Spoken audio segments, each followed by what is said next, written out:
प्रगति करते चल रहा है। That's right. Another big story tonight, away from the floods in Kerala, was the Prime Minister's speech on Independence Day. First, to give you the big takeaways. The Prime Minister has pitched himself once again as a restless agent of change. Claims work was done faster under his regime than under the UPA. He is launching, he says, the massive healthcare Ayushman Bharat scheme next month on the 25th of September. Calls India a land of reform, perform and transform. Has even announced a manned space mission by 2022. Echoes Atalji's J&K line, Kashmiriyat, Jamhuriyat, Insaniyat. Has cited the minimum support price hike, claiming that farmers' income will double by 2022. Has vowed to empower Muslim women, end triple talaq. Mentions capital punishment for rapists of minors in his report card. And promises a permanent commission for women in the armed forces. Just listen in first to some of the Prime Minister's more dramatic one-liners. मैं बेसब्र हूं क्योंकि कई देश हमसे आगे निकल चुके हैं। मैं बेसब्र हूं मेरे देश को उन सारे देशों से भी आगे ले जाने के लिए। हमें ठहराव मंजूर नहीं है, हमें रुकना मंजूर नहीं है और झुकना तो हमारे स्वभाव में नहीं है। ये देश न रुकेगा न झुकेगा, ये देश न थकेगा। हमें नई ऊंचाइयों पर आगे चलना है, उत्तरोत्तर प्रगति करते चल रहा है। 2013 में हमारा देश जिस रफ्तार से चल रहा था, जीवन के हर क्षेत्र में 2013 की रफ्तार थी।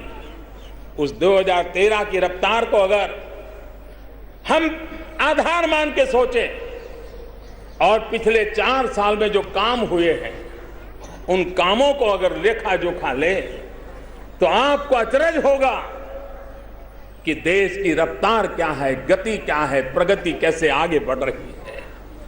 अगर 2013 की रफ्तार से चले होते तो उस काम को पूरा करने में शायद 100 साल भी कम पड़ जाते अगर 13 की रफ्तार से चले होते तो। Let's raise then some of the big questions that have flowed from the Prime Minister's 5th Independence Day speech. Has Prime Minister Modi now set the narrative for the 2019 general elections? Is Prime Minister Modi selling himself as the impatient agent of change once Mr. Modi made himself the biggest election issue? Did the Prime Minister tactfully avoid contentious issues in his Independence Day speech? Should the Prime Minister be wary of an India shining repeat? Just some of the questions that are blowing in the wind. Gaurav Bhatia, spokesperson BJP. Milind Deora, leader of the Congress. Yogendra Yadav, President Swaraj India, joining me. Also Ajit Jha, editor, India Today Research, also joining me. Let's first turn possibly to Milind Deora. Since you represent the critics, we've heard from the Prime Minister. Let's hear from you. What is it that the Congress found so troubling about the Prime Minister's speech? Do you believe that the Prime Minister has once again set the narrative for 2019 and you will now only have to respond and you will therefore be seen as negative and carping critics? Because the Prime Minister seemed to exude hope and optimism today.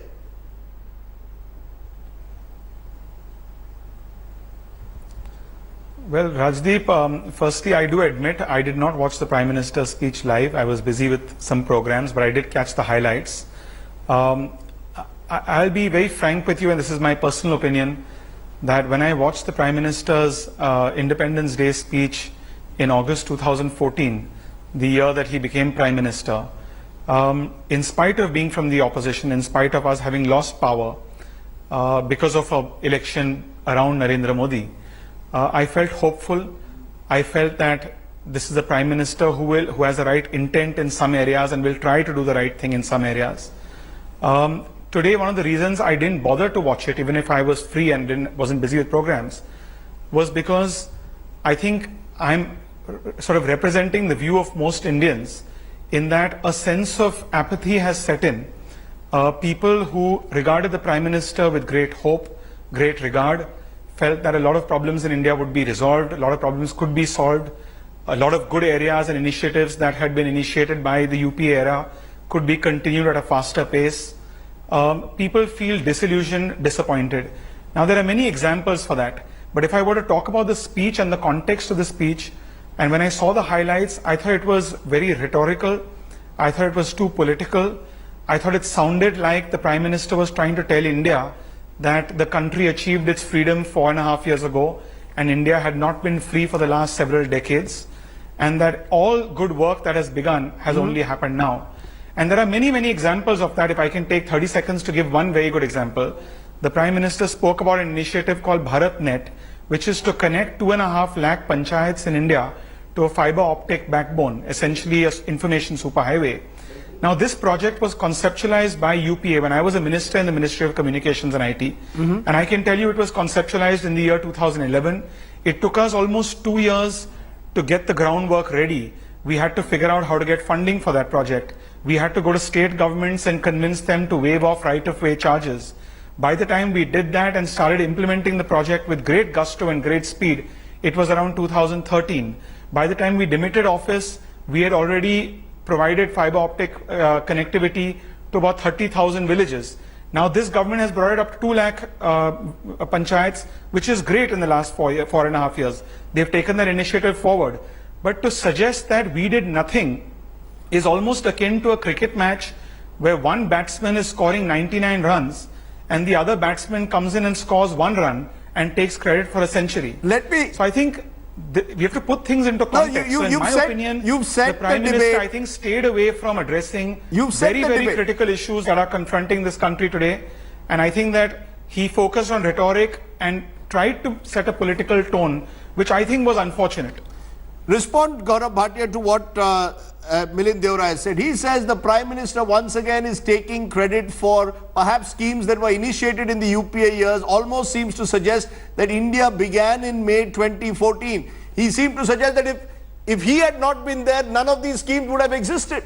Now, whether it's the Saubhagya electrification scheme, whether it's Jan Dhan Yojana, whether it is the to-be initiated Ayushman Bharat, it is all Narendra Modi's doing. He is the agent of change. Forget what happened before 2014.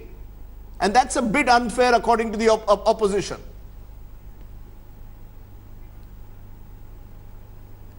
Rajdeep, first of all, I would like to congratulate all Indians, you and the panelists, a very happy Independence Day on behalf of the BJP.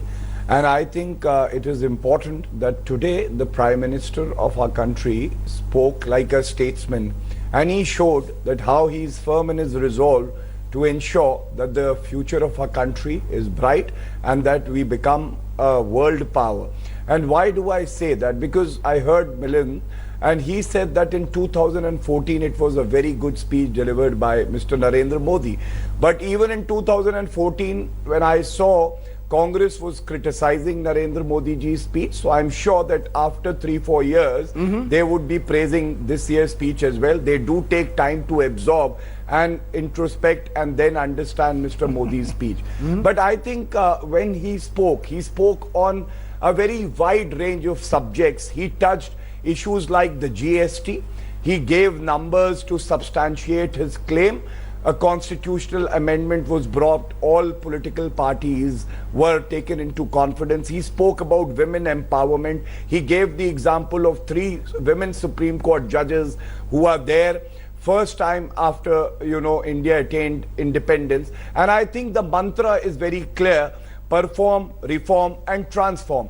And with whatever he has done so far, it wasn't about blaming the previous government or the opposition. He was blaming the previous government, Gaurav Bhatia. That there is no policy paralysis in this government. He seemed to suggest that it is only after 2014 that India has taken off.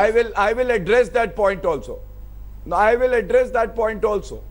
But why was it said? Since you've raised that issue, I'll give you 3 quick examples. Just give me a minute. The pace and the decision making has now improved. There is no policy paralysis. Villages electrified in the year 2013-14 were 1119. In last 4 years, it is 18,000. Every village has been given electricity now, which is an average of 4,500 per annum. Now, free LPG collections in 2013-14 were only 3 lakh. and because of the initiative of the government, in last 4 years, it is 5 crores. Had we proceeded at the pace of the UPA government, Rajdeep, please note, it would have taken 170 years for this government to ensure that 5 crore households have LPG cylinders, which Okay. are below poverty line. So the Prime Minister was making a larger point that we have taken effective decisions and the people of the country have been empowered, the marginalized Rajdeep, have may I been just say brought one into point, the please? mainstream. Yes, very quickly. And that was his point. Very quickly before I go to Yogendra Yadav, because what is being suggested, Milind Deora, is the Prime Minister exudes a sense of hope and optimism, but also claims he has ended the policy paralysis that stalled the UPA between 2009 and 13. Well, firstly, if you want to talk about policy paralysis, go and talk to any banker of a public sector bank and they'll tell you that the level of policy paralysis is at a sky-high level today. But that aside, since Mr. Bhatia is making the point that the Prime Minister's speed of implementation was much better than the UPA years, let me ask Mr. Bhatia one point, and Rajdeep, I would request you to please allow him to respond. The Prime Minister spoke about GST. He says that Congress and UPA delayed several initiatives. May I ask Mr. Bhatia that had Narendra Modi ji as Chief Minister of Gujarat supported UPA in its quest to pass GST over a decade ago, will Mr. Bhatia agree that India would have advanced much faster? Sir, Mr. Bhatia, the Prime Minister took credit today for the GST Rajdeep, can I consensus when he himself is seen by the Congress as the will one who answer blocked that, GST.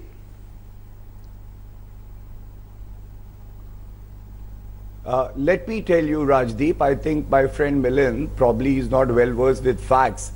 The chief ministers of various states during the UPA regime opposed the GST because the then government was not assuring the state government that there wouldn't be any revenue loss for the first 5 years. That's the assurance that the state governments were asking for.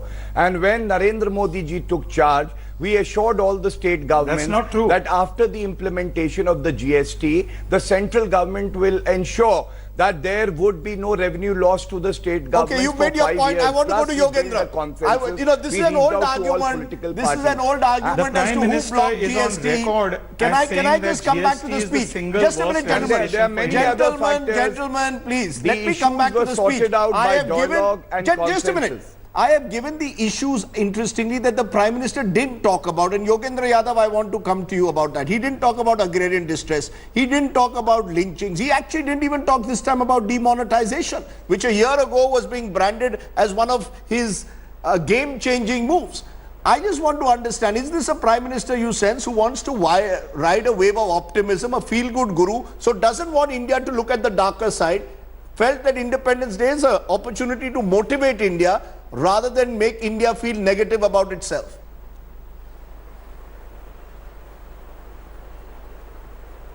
That's right, Rajdeep, and that's the point. Look, I'm disappointed. I'm disappointed, unlike Mr. Devra, not because it was a political speech.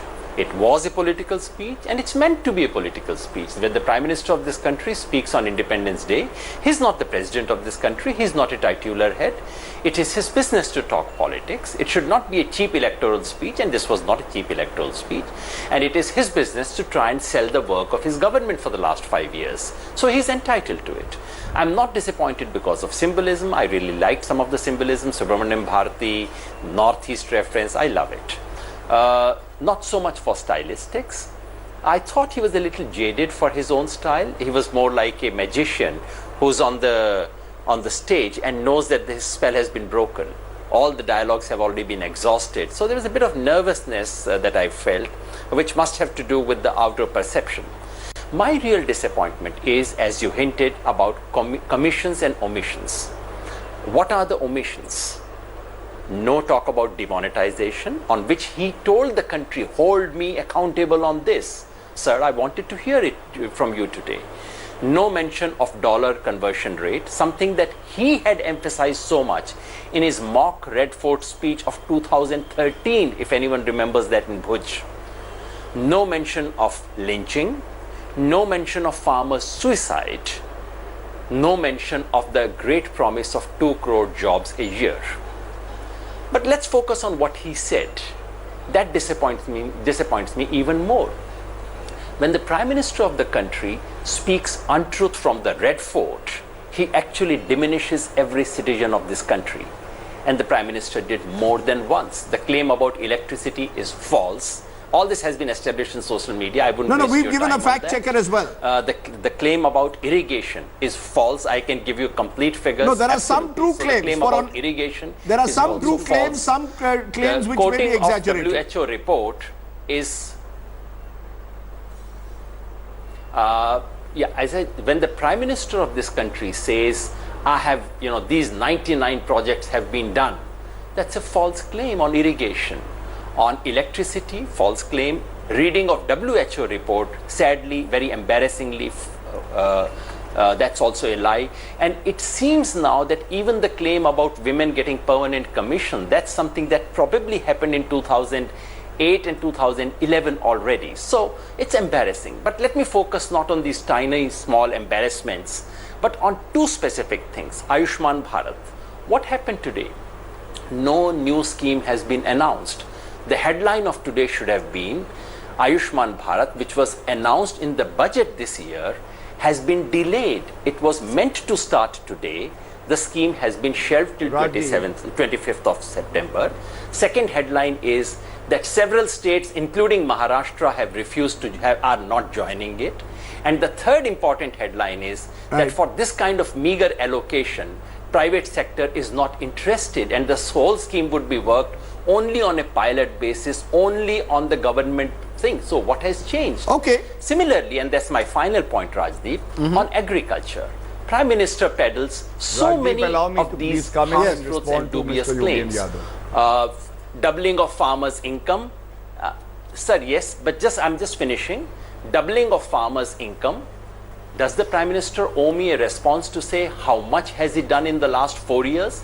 Especially when his own economic survey says that the farmers' income has remained stagnant in the last 4 years. He talks about agro-export plans. He doesn't tell me that actually agro-exports have slumped during his Rajdeep, regime it can't be a 48 one-sided billion No, dollars I'm not. to It's 38 not You have to one-sided. allow me to- I want Irrigation everyone is you at a the lie. same time. But what And he is MSP saying, is please. wrong. Okay.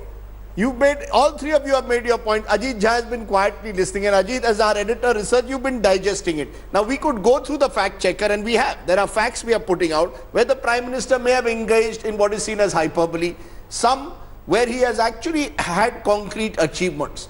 But the sense one got that this is a Prime Minister who now wants to arrest anti-incumbency 4 years into power by telling people, look, I still am an agent of change. Is that the impression you got, that this is a Prime Minister now clearly in election mode? Absolutely, Rajdeep. In fact, the Prime Minister faces an election, a Lok Sabha election in about 8 months' time, right? And he faces not only an election, he faces a Mahagathbandhan. He faces arithmetic.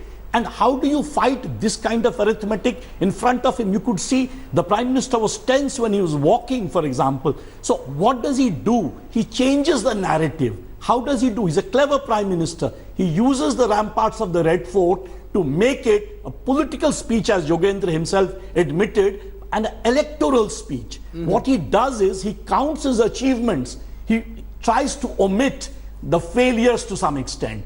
But he does that beautifully, very powerful in symbols. Subramaniam Bharati, there is a southern push by the BJP. I mean, Tamil Nadu, for example, they're trying to forge relation with Anna DMK. Similarly, you saw Ambedkar, Gandhi, Tilak, all national icons touched upon.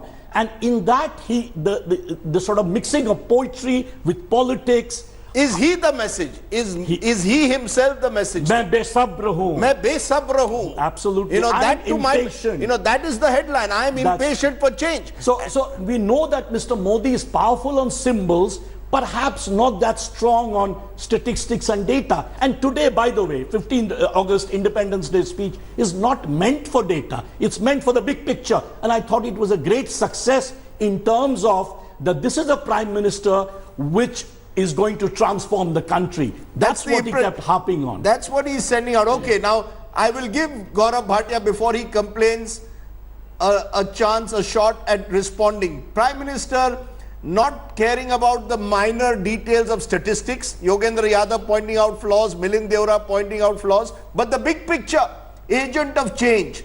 Am I to understand that's how you will fight the elections of 2019? Purely on the persona of Narendra Modi. This is personality cult politics, Mr. Gaurav Bhatia, at the end of the day. मैं बेसब्र हूं, देश नहीं, मैं. Yes. Rajdeep, first of all, yes, we would contest the 2019 elections on the basis of the development work that has been undertaken and the common man has been empowered. And yes, we are proud of the fact that we have a charismatic, decisive and honest leader like Narendra Modi ji, and the elections would be contested under his leadership. But there is a person in Narendra Modi ji who's confident enough to make these big announcements from the ramparts of Red Fort, and then he delivers. I'll just give you 3 examples. In 2015, he had announced that all the villages in India, at that time there were 18,000 villages where there was no electricity, would be electrified. And it was done before the deadline. Second was the Jan Dhan Yojana, which has been a great success, and even in the rural areas, people have opened accounts and they have become part of the main economy. Third is the Swachh Bharat Yojana. When the Prime Minister made that announcement, the opposition parties were making fun of his announcement. Okay, so let me then turn to Milind Deora for the final 30 seconds. Years, we have added 8 crore toilets. We have ensured that, you know, the women of the country Milind Deora, can live with dignity. How are you going to combat? How are you going to combat Milind Deora, a prime minister who exudes this personality cult? What is the Congress's or the opposition's therefore focus going to now be? Or do you need a fact checker yourself also? Rajdeep, so if people voted in India voted based on if people in India voted based on a Prime Minister's speech at the Red Fort, things would be very different. I'd like to remind you about 1984, when Rakesh Sharma incidentally became the first and only Indian to travel in space, that BJP had 2 seats. We, the Congress party, had 404 seats. 5 years later, we had 197 seats. BJP had 85 seats.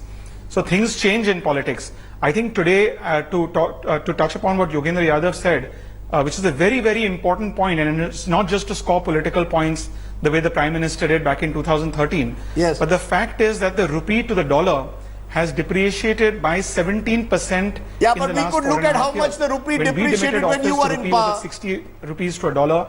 It's 71 rupees to a dollar today. I can also but Rajdeep, my point is today, the Prime Minister, when he talks about jobs, when he talks about employment, yes, there is a serious concern that people have.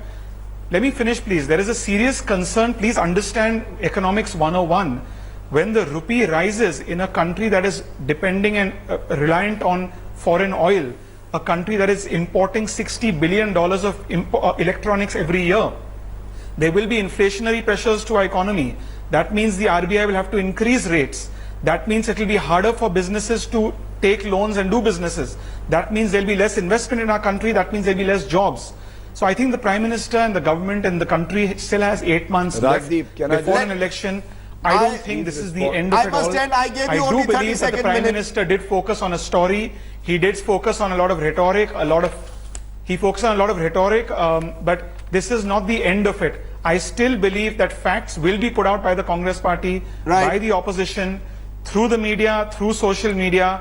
And I do believe, just like the Prime Minister in his campaign in 2014 used these mediums to put out facts against us, we will do the same and counter him on the battleground. Okay, well, it would be fascinating if the next election is fought on the basis of facts and not rhetoric. We'll wait and see. I appreciate my panelists joining me. Thanks for watching the video. For more such news and updates, please like, share and subscribe to India Today. Also check out our other great videos from our channel. We know you would love to.